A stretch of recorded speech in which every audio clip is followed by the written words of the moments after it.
Hey guys, Kirk here from ACIDBITE. Today I want to talk to you about our new Textile Transition pack, and I want to teach you how to use that in Premiere Pro.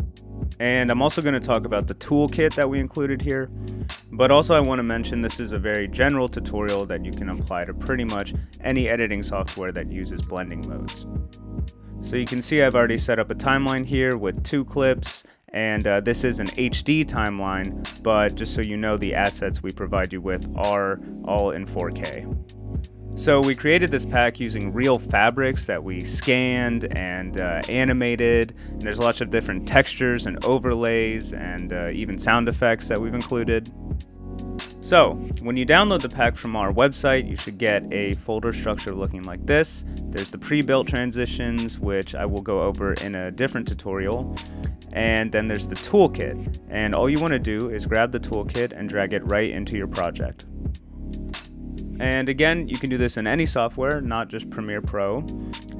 Inside we have our sound effects, textile frames, and textile animations. And in here we have the grunge, paper, and textile textures.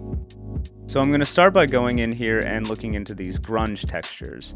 And I'm just going to find a nice one that I like and grab that and drag it straight onto the timeline. And then again, because we're working in HD, I'm going to go to set to frame size because this is a 4K asset.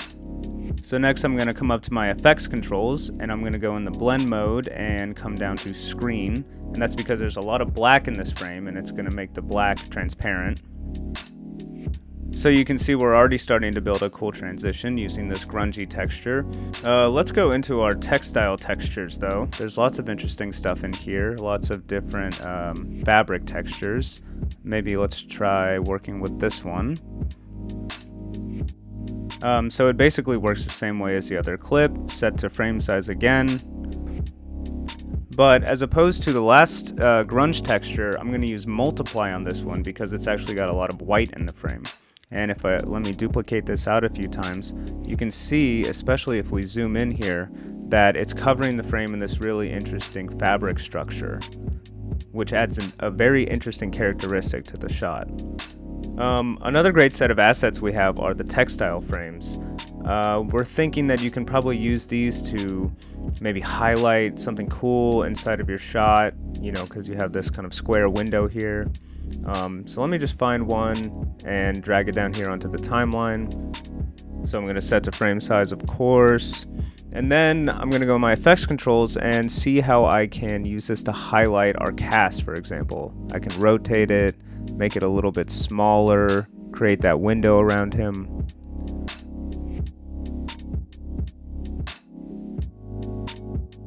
So as you can see, it's also already pre-keyed. There is no need to do any keying by yourself. There is an alpha layer in the file. And there's even more cool stuff in this pack. So let's take a look now at the actual transitions. Using them is also very simple. You just need to find one you like and drag it onto your timeline. Okay, this one is super cool, so I'm going to bring that onto my timeline, and it's important that I'm going to line it up with the end of my first clip.